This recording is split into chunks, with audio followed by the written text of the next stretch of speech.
Alors, Monsieur le Directeur Général, merci d'être là. Merci d'être là, d'avoir pris le train en marche. Et on en souhaiterait, si possible, vous tendre le micro aussi pour entendre votre contribution, vos quelques mots.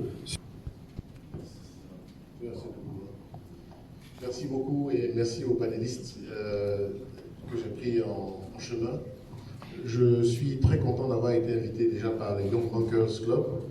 Vous savez, dans notre métier, on reçoit beaucoup d'invitations pour participer à plein de choses dans la semaine. Si on devait répondre à toutes les invitations, on ne ferait que ça. Donc il y en a 8 que malheureusement on ne peut pas honorer. Il y en a une qu'on honore de façon protocolaire pour ne pas dire non à des aînés. Et puis il y en a toujours une qu'on honore parce que voilà, le thème nous plaît, ceux qui nous invitent nous plaisent. Et quand j'ai vu la demande de Young Bankers Club, j'ai dit oui tout de suite. Et donc l'idée de passer un peu de temps avec vous m'a immédiatement fait plaisir. Ce que m'inspire le thème de notre rencontre d'aujourd'hui, je ne vais pas être long, je vous promets, parce qu'il est déjà un peu tard, on est vendredi, mais dans cette affaire, il y a toujours un recours au marché. Que veut le marché? Le marché, il veut de la distance dans les transactions monétaires depuis qu'il y a eu Covid. Le marché, il veut de la digitalisation parce qu'il s'est approprié, par exemple, le mobile money. Le marché veut des applications intelligentes parce qu'il s'est approprié les smartphones, etc., etc. C'est des choses qui sont votre quotidien. À côté de cela, il y a également la référence à la réglementation. Que dit la réglementation? La Banque centrale, la BCEAO, que certains peuvent estimer être un peu rigide et tout ça, là, figurez-vous que l'actuel vice-président de la Côte d'Ivoire, lorsqu'il était gouverneur de la BCEAO, a fait beaucoup de choses pour la digitalisation des services bancaires et l'inclusion financière. Si nous avons eu notre agrément chez Orange Bank, on le lui doit aussi. Mais j'aimerais m'arrêter sur 2 initiatives de la Banque centrale. La première, c'est une nouvelle loi bancaire. On n'écrit pas une loi bancaire chaque 2 ans. On l'écrit, on la réécrit chaque 10 ans, chaque 12 ans. Et à l'heure où je vous parle, il y a une nouvelle loi bancaire qui est en train d'être rédigée et qui, pour la première fois, va intégrer des notions donc propres à l'activité de banque digitale. C'est une évolution majeure. C'est important que nous le sachions. L'autre élément que la Banque centrale a intégré dans son fonctionnement, dans son lien avec le marché, c'est de permettre aux fintech qui se posent des questions sur la façon de pouvoir servir le monde bancaire, c'est de créer donc un desk spécifique pour écouter les fintech et répondre à leurs questions. Moi, quand j'ai vu ce courrier-là qui date il y a à peu près 2 mois et demi arriver, je me suis dit que la Banque centrale était vraiment sur le chemin de la modernisation. Et en tant que jeune banquier, ou les personnes qui souhaitent embrasser cette carrière, sachez que le régulateur, et Dieu seul sait si la Banque centrale est une banque centrale forte par rapport à d'autres espaces, notamment africains que je ne citerai pas, mais nous avons un régulateur qui comprend la mutation du marché et qui est en train de s'adapter déjà avec une loi bancaire toilettée et qui est en train donc d'ouvrir la porte à des gens qui ne sont pas des banques, donc les fintech. On leur dit, écoutez, si vous avez envie de faire mener telle ou telle action dans notre périmètre, nous vous conseillons de procéder ainsi. C'est une évolution majeure et je pense qu'on peut féliciter la Banque centrale pour cela. J'ai parlé du marché, j'ai parlé du régulateur. Je peux parler quelques minutes d'un modèle d'affaires qui est celui d'Orange Bank, qui épouse en fait la thématique d'aujourd'hui. Sur les métiers de la banque, moi j'aimerais peut-être partager ma propre expérience. 21 ans chez BNP Paribas, banque traditionnelle, banque classique, comme on le sait, je travaillais en Côte d'Ivoire, j'ai travaillé en Guinée, j'ai travaillé à Paris, j'ai fait des missions dans le monde entier, etc. Donc, banque vraiment traditionnelle. Il y a évidemment des services de banque à distance qui ont été créé et qui marche bien. Il y a également le développement de la monétique. Tout ça a déjà été évoqué. Mais lorsque j'ai fait le saut de cette banque classique à Orange Bank, j'ai découvert un monde nouveau. J'ai découvert des métiers nouveaux. Et croyez-moi, ces métiers nouveaux, je suis avec mon DRH Claude Adibonon qui pourra en témoigner, ces métiers nouveaux sont presque le socle sur lequel nous nous appuyons. Nous ne pouvons pas fonctionner en faisant crédit à des gens que nous ne voyons pas. Aujourd'hui, Orange Bank, c'est à peu près 1 million de clients et c'est environ 105 milliards de francs CFA qui ont déjà été octroyés en pico-crédit de 5 000 à 300 000 francs. Vous imaginez le nombre de crédits qu'il faut faire pour faire 105 milliards de francs CFA. Mais nous ne pouvons pas faire ça si nous n'avons pas, par exemple, des data analystes, si nous n'avons pas des data scientists. Nous triturons des millions, des milliards de données. La différence entre madame et le gardien qui m'a ouvert la porte tout à l'heure au Pullman, ben, je dois l'identifier en 10 secondes pour pouvoir leur faire crédit. Comment j'arrive à lui prêter 300 000 à elle et seulement 20 000 francs à celui qui m'a ouvert la porte? Ben, c'est l'analyse de la data. C'est la trituration de la data. Pour pouvoir délivrer une réponse en temps réel. Que demande le marché? Rappelez-vous, je vous l'avais dit, le marché il demande aussi de la rapidité de décision. Que demande le marché? Le marché ne veut plus de paperasse. Comment ouvrir un compte bancaire sans rencontrer un client? Et on appelle son dossier client de façon informatique parce qu'il a déjà donné ses documents lorsqu'il a ouvert son compte Orange Money. Donc on va le chercher intelligemment. Et tout ça se fait dans des temps records. Data analyst, data scientist, s'ils ne vont pas triturer les données pour nous donner l'information la plus qualifiante possible sur le profil de risque de nos clients, ben nous nous trompons. À elle, on va prêter 20 000 francs. Au gardien, on va prêter 300 000 francs. Parce qu'on ne la connaît pas bien et puis on s'est trompé dans nos affaires. Elle sera déçue. Elle ne prendra pas les 20 000 francs. Elle dira, j'ai la capacité de rembourser 300 000 et on me donne seulement 20 000 francs. Ils n'ont qu'à garder les 20 000 là. Le gardien, lui, il ne peut rembourser que 20 000, mais on lui a prêté 300 000. Il va dire, ah, mais ces gars-là, ils ne me connaissent pas. J'ai mangé l'argent là, ils vont voir comment ils vont me retrouver.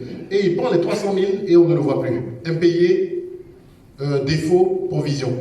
Donc, perte de valeur pour la banque. Vous imaginez comment est-ce que nous devons investir sur la qualité de ce type de métier.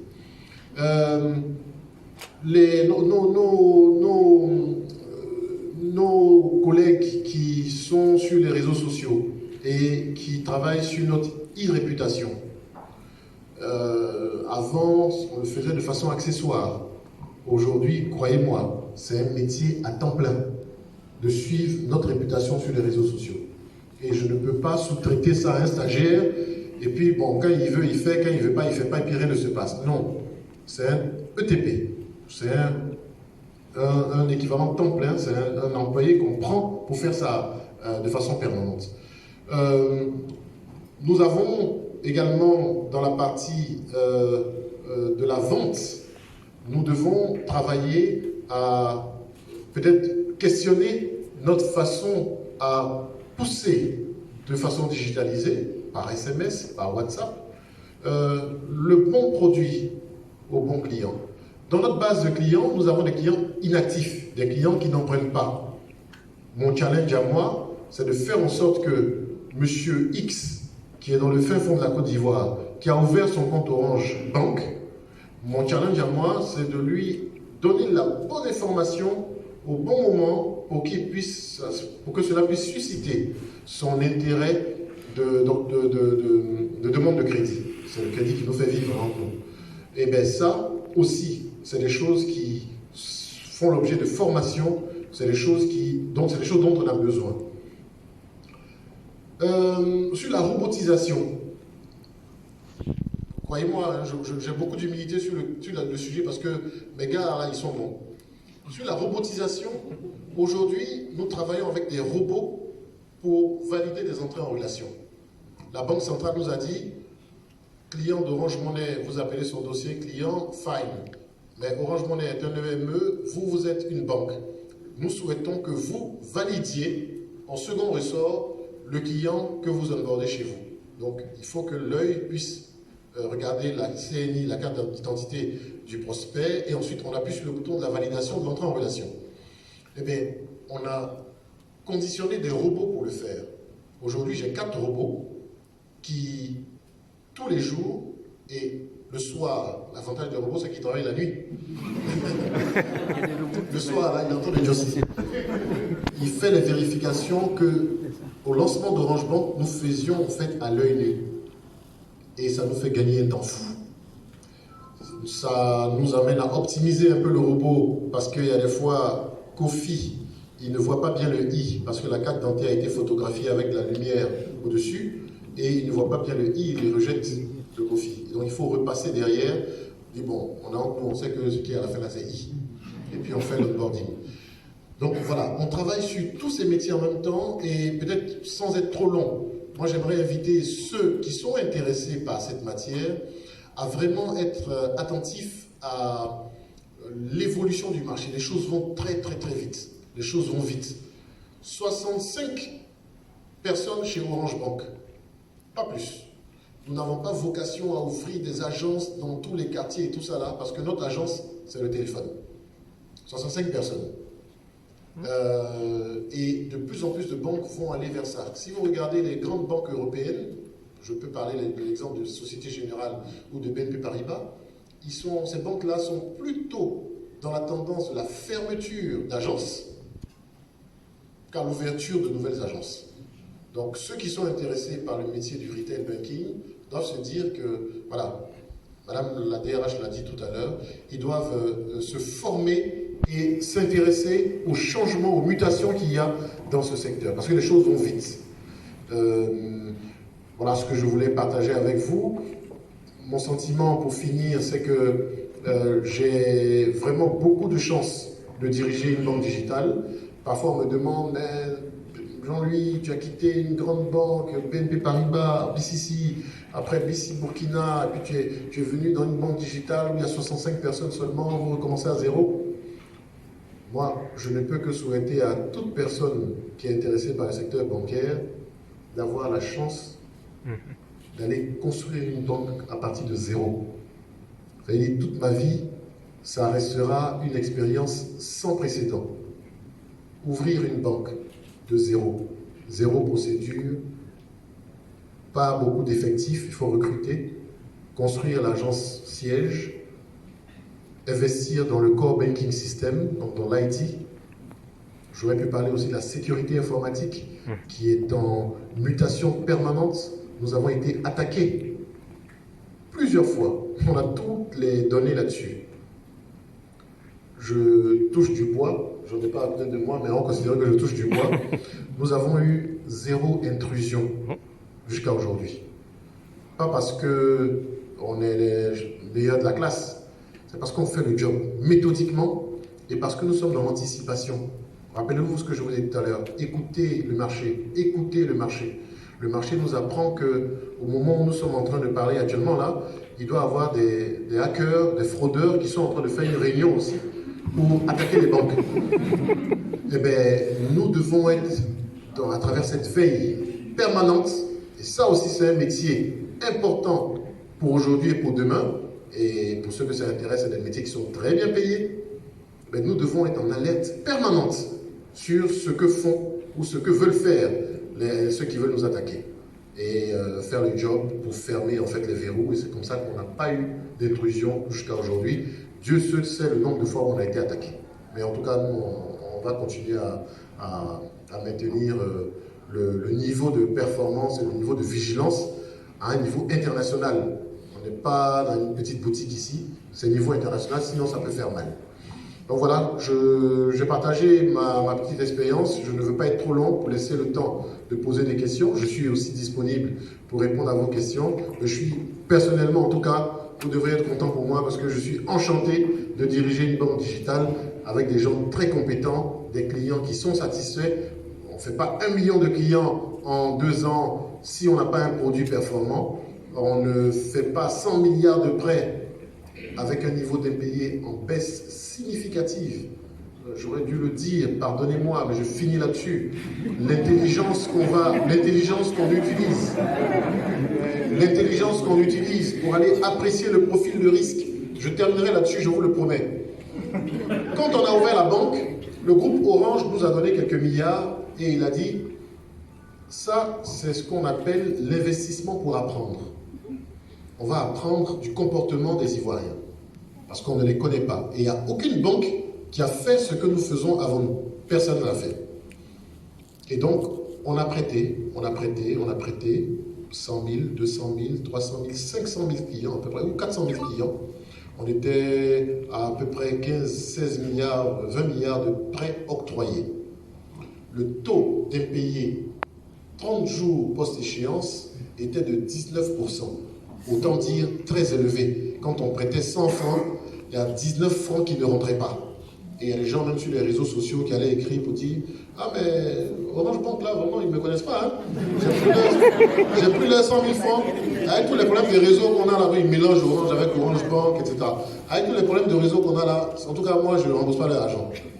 Et puis, voilà comment est-ce que nous avons pu trier les bons clients des mauvais clients.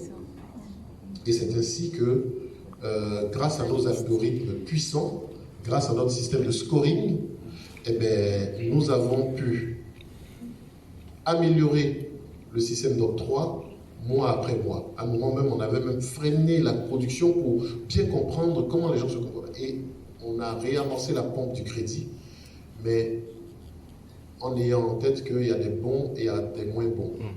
Aujourd'hui, le taux d'impayé 30 jours post-échéance est de moins de 4%. On est passé de 19 à moins de 4%. Et nous allons continuer à être autant vigilants parce que c'est la clé du succès. Donc voilà, vigilance sur tout, digitalisation poussée à l'extrême sur beaucoup de métiers. C'est un modèle nouveau qui plaît au marché.